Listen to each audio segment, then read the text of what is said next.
Livro Herdeiros do Novo Mundo, de André Luiz Ruiz, pelo Espírito Lúcius, capítulo 30. Atitudes livres e destinos escolhidos. Dr. Bezerra, nosso Marcelo será levado para o grande transportador? Perguntou Adelino, interessado nas condições evolutivas do filho de Cornélia e Lauro. Não, meu filho. O grande navio tem outro destino e está sendo abastecido de espíritos que não guardam mais condições de permanência no presente educandário terrestre. Marcelo teria se tornado um de seus passageiros caso não houvesse modificado verdadeiramente a sua atitude mental no período mais importante de sua vida.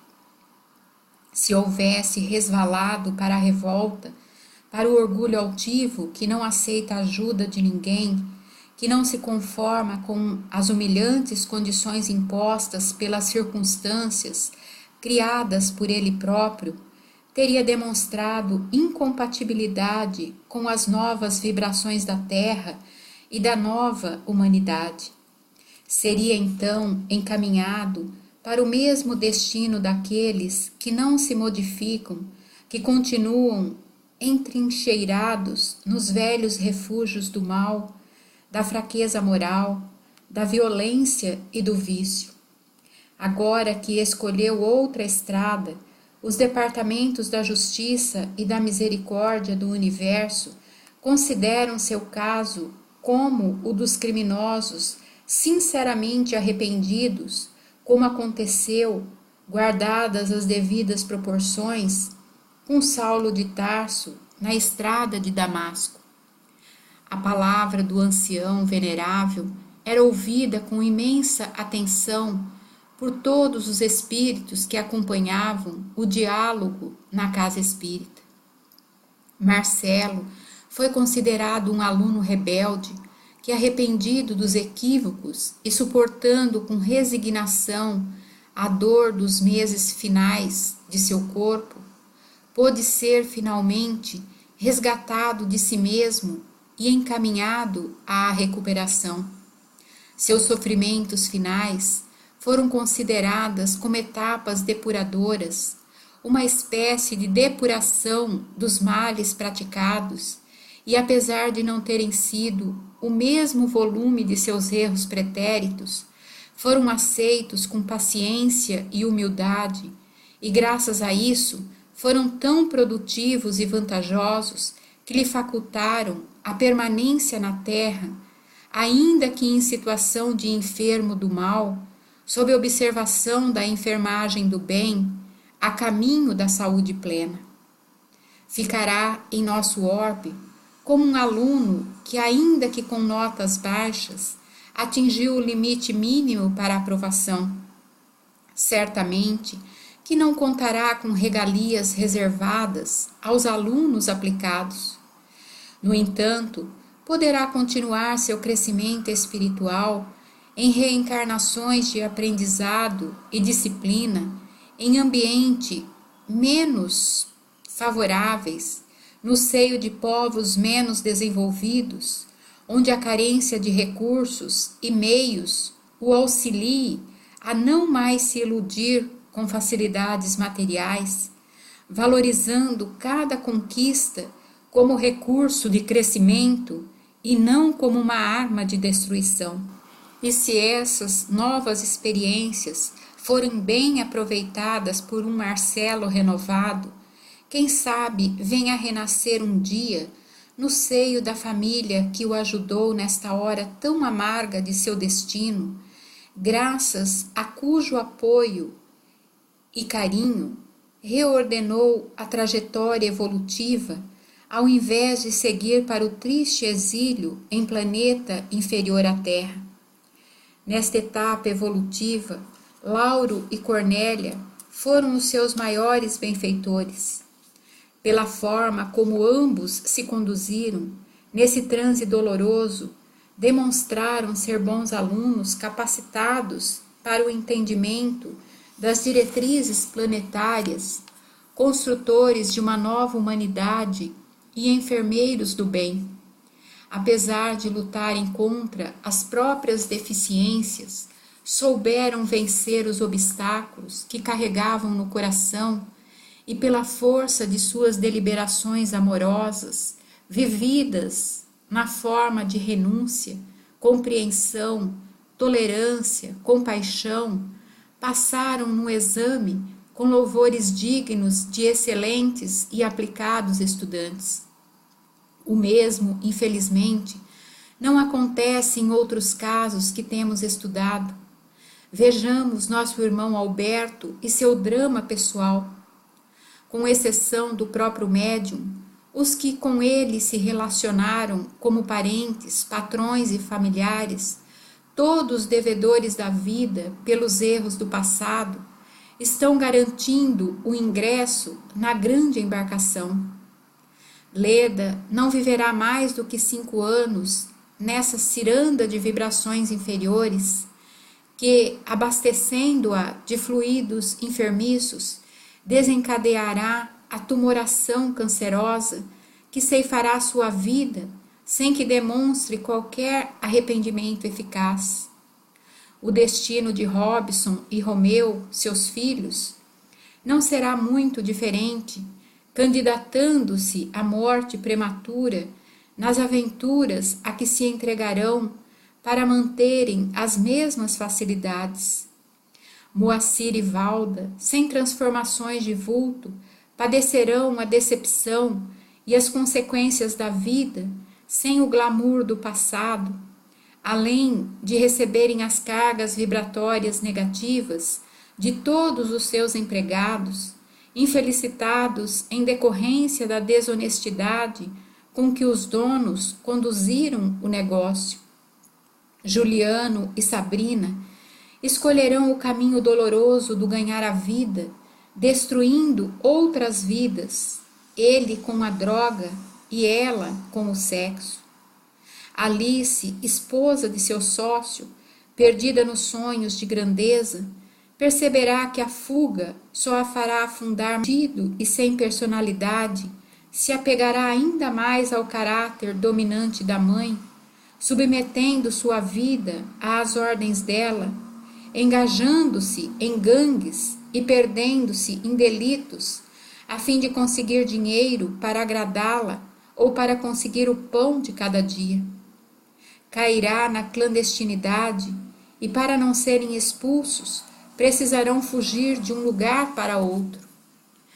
As revelações feitas pelo experiente espírito acerca do futuro de todos os envolvidos na trama do destino surpreendiam os ouvintes. Quanto a Fernando, o ex-namorado de Ludmila, a filha de Rafael e Alice, que permaneceu na frente da luta, ao abandonar injustamente a pobre jovem na hora mais dura de seu destino, demonstrou-se tão frio e cruel que não deixou alternativa para si mesmo, senão a de ser excluído da nova humanidade e do novo mundo com a aquisição do passaporte para o exílio. Já Ludmila, demonstrando força de vontade e fibra de caráter, enquanto não se deixar arrastar pelo ódio contra o ex-noivo, pelo desânimo ou pela revolta diante das dores que está enfrentando, estará recebendo nosso apoio direto e, se permanecer firme, suportando as investidas do mundo sem vacilar, é a única que ainda detém, além de Alberto, a direção do próprio destino sob seu controle, demonstrando condições de integrar a nova humanidade.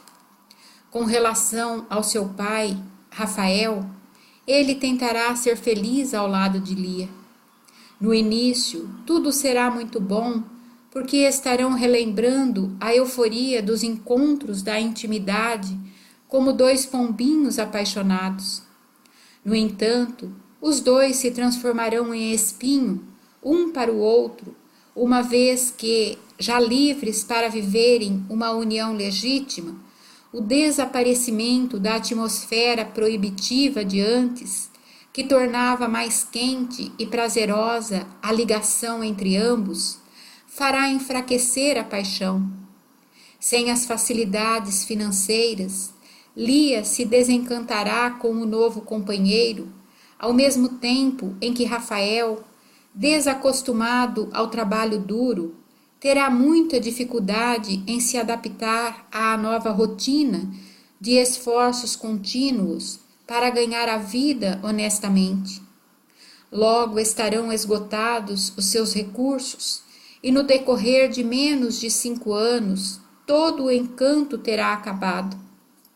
Se aproveitarem as espinhosas estradas que terão pela frente, sem se comprometerem com novas quedas, talvez ainda possam ser admitidos na experiência terrena, renascendo no futuro em ambientes difíceis e hostis, junto a comunidades menos avançadas. No entanto, pelo grau de egoísmo e orgulho que há em suas vibrações pessoais, se candidatam mais à repetição dos velhos comportamentos do que da própria transformação, o que impedirá a permanência de ambos nas dependências do planeta renovado. Recordando-se dos amigos encarnados que, iludidos com as questões da mediunidade, haviam se afastado dos trabalhos da instituição, Jerônimo indagou respeitoso: prezado doutor, e quanto aos irmãos desertores? Por já terem conhecimentos espirituais, isso poderá ajudá-los a permanecer junto aos construtores da nova humanidade? Bem, meu filho, o conhecimento é uma coisa boa e ruim ao mesmo tempo. Traz discernimento para ajudar nas tarefas do crescimento, ao mesmo tempo em que confere mais responsabilidade aos seus detentores. O caso deles é o dos que se tornaram médicos e, ao invés de se dedicarem a salvar vidas, passaram a cometer abortos ou eutanásias. Ou dos químicos que, ao invés de usarem de seus conhecimentos para acelerar o progresso científico da humanidade, se tornaram fabricantes de bombas, usando a combinação de substâncias para destruir seus semelhantes. Peixoto, Cássio, Moreira e Geralda escolheram a estrada do mundo, mesmo conhecendo os ditames da lei divina. Na verdade, pretendiam viver as coisas de Deus com a mesma sem cerimônia e superficialidade com que vivem para as coisas do mundo. Para eles, então, meus filhos, a estrada será mais áspera do que para os demais. Peixoto usava da mediunidade para atrair simpatias e recursos que resolvessem o problema de sua ambição. Cássio está brincando de viver, perdido nas aventuras da euforia, imaginando que pode servir a luz e a escuridão ao mesmo tempo. Moreira, viciando as forças genésicas no exercício desbravado da sexualidade, junto às irmãs infelizes, está de tal forma comprometido com entidades inferiores que não conseguirá sair desse cipoal sem sofrer terrivelmente. Geralda, por sua vez, amesquinhada pela carência de afeto, está empenhada em fazer o mal para suprir-se de carinho, roubando-o de outra. Esses defeitos demonstram graves distorções em suas almas, mesmo depois de tudo o que escutaram e aprenderam aqui, do que leram em obras esclarecedoras, do que conseguiram sentir através da própria mediunidade. Na verdade, são companheiros equivocados que não desejam corrigir seus comportamentos, rebeldes à disciplina espiritual, que julgam tola ou excessiva. Então, apoiando-se mutuamente, encontraram forças para romper compromissos de trabalho livremente assumidos na instituição. Esse é o tipo de trabalhador menos qualificado para as tarefas da construção da nova ordem de vibrações no planeta. Dizem querer servir ao Cristo, mas são rebeldes aos seus pedidos e avessos ao trabalho.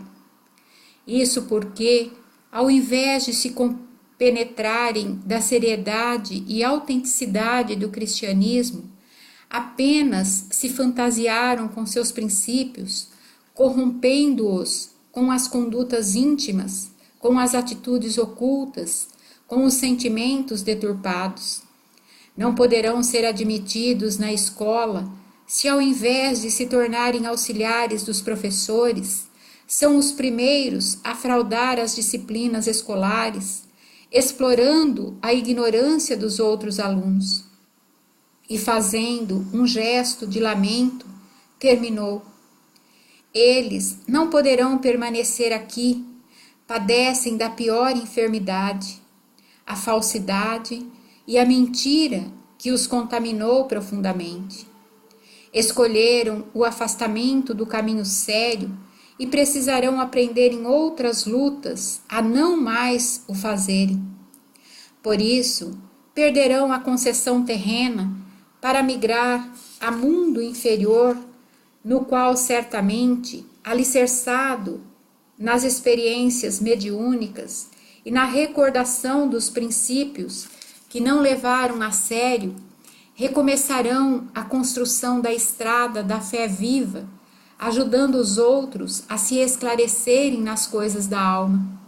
Infelizmente, nossos amigos estagiam aqui neste mundo pela última vez, sobretudo porque, no caso deles, detentores da tarefa mediúnica, eram o devedor a quem se empresta um pouco mais, a fim de que se recupere, coisa que não se empenharam em fazer.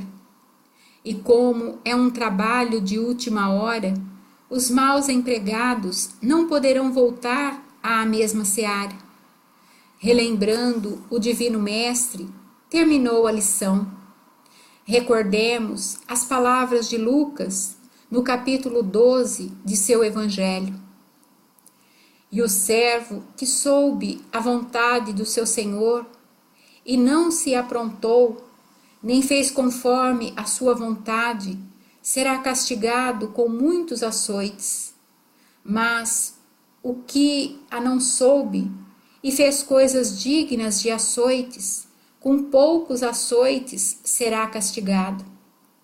E a qualquer que muito for dado, muito se lhe pedirá, e ao que muito se lhe confiou, muito mais se lhe pedirá. Não são, pois, novidades para nenhum de nós as palavras de Jesus, que ensinam que muito se pediria a quem muito houvesse recebido, e que os que não souberam a vontade do Pai, mas cometeram graves delitos, seriam menos punidos do que aqueles que, tendo sabido a vontade do Pai, houvessem cometido infrações simples. Nessa situação, eles se encontram e a seus casos específicos se aplicarão as palavras do Mestre.